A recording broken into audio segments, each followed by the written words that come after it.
Caution. Dilarang keras melakukan plagiat dalam bentuk apapun. Naskah ini mengandung hak cipta, karya orisinil dari author. Jika ada yang menemukan plagiarisme, mohon segera hubungi akun Instagram @nidaulia0209. Kisah Janda Perawan, episode 15, Teringat Masa Lalu.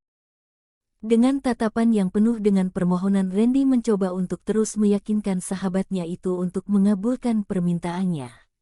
Tolonglah Ras, Nela gak punya siapa-siapa lagi.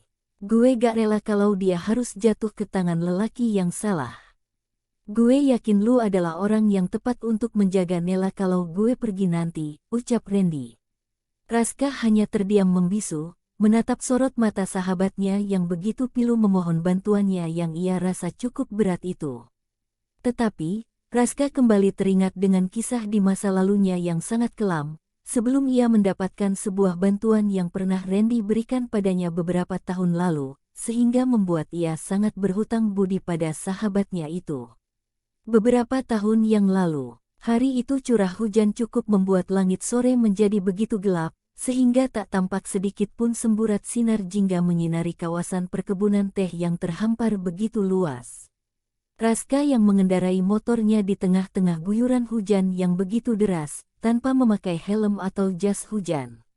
Ia melajukan dengan cepat motor itu untuk menghindari kejaran para musuh yang ingin menghabisinya.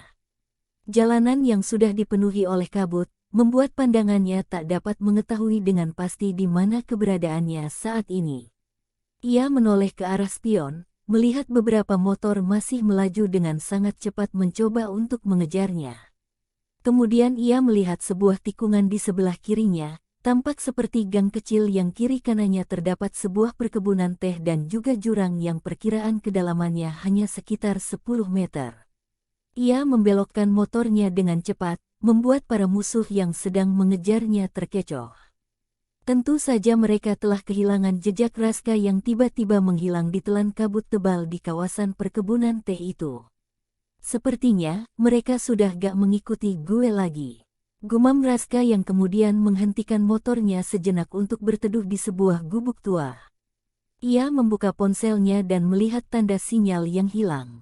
Membuat ia sangat sulit mendeteksi lokasinya saat ini.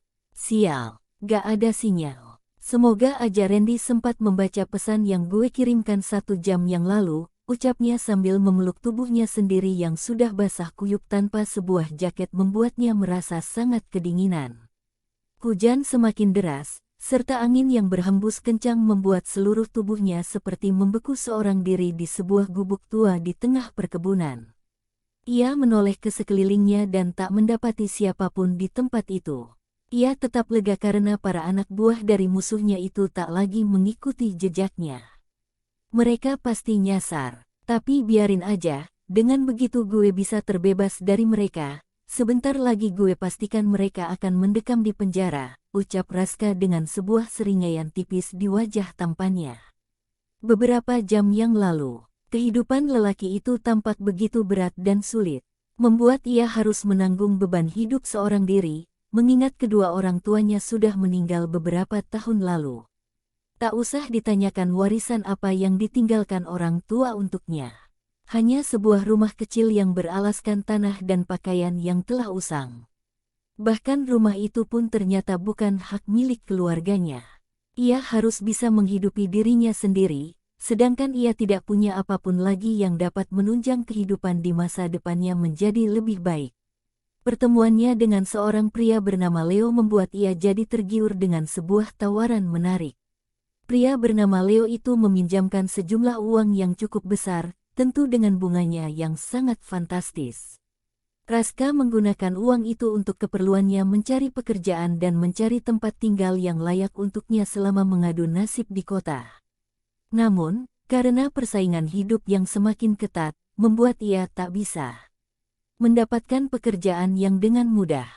Sehingga uang yang ia miliki, lambat laun semakin habis untuk kehidupan sehari-harinya di kota. Dalam waktu 3 bulan, ia masih belum bisa mengembalikan pinjamannya kepada Leo. Membuat pria itu menghampirinya ke sebuah rumah kontrakan petak untuk menagih hutang yang sudah jatuh tempo itu.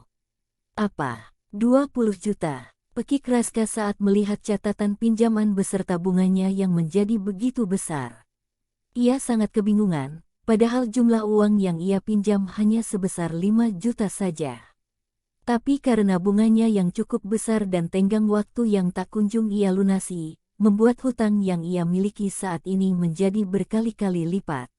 Cepat bayar, kalau tidak akan aku bunuh kau saat ini juga, ancam Leo dengan tatapan yang tajam. Tapi saya belum juga mendapatkan pekerjaan sampai hari ini, tolong beri saya sedikit waktu lagi Leo. Mohonnya sambil menangkupkan kedua tangan di dada. Tidak mau tahu. Aku sudah memberikan waktu padamu selama 1 bulan, kurang baik apa lagi aku, tegas Leo sambil mengacungkan telunjuknya ke arah Raska.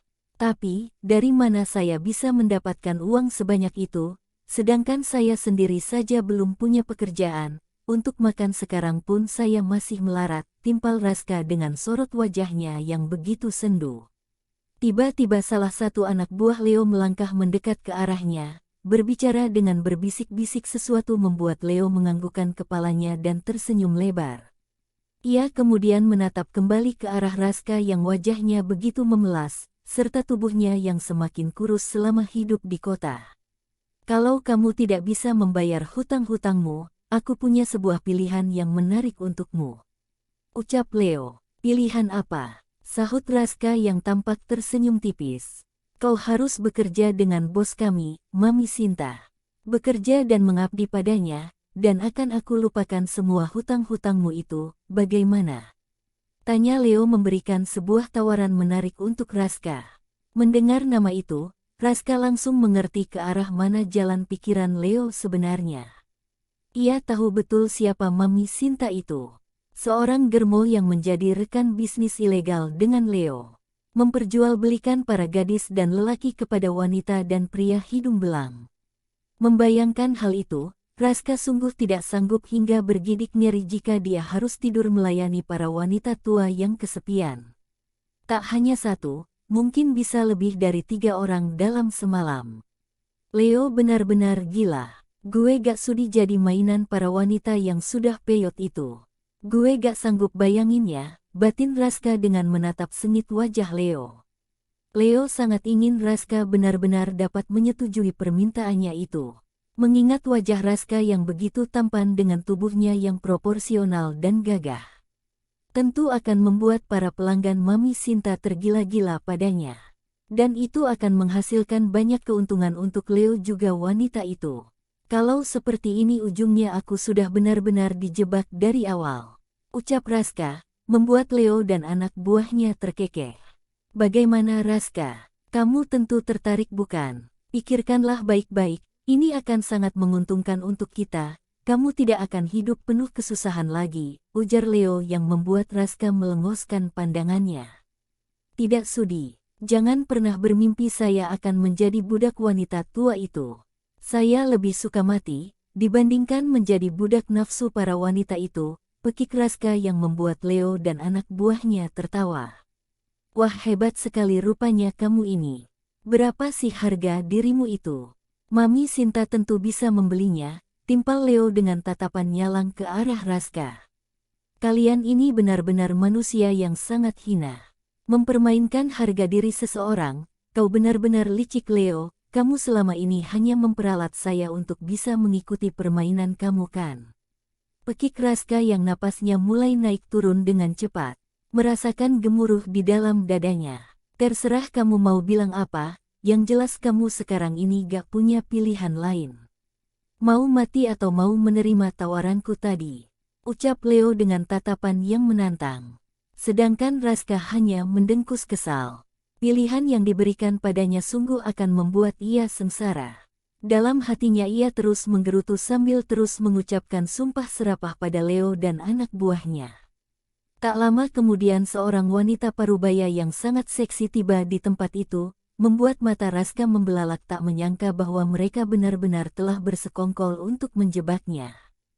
Halo ganteng, wah jadi ini orangnya ya. Ucap Mami Sinta setelah bercipika-cipiki dengan Leo dan menoleh ke arah Raska yang duduk di sebuah kursi plastik di kontrakannya itu.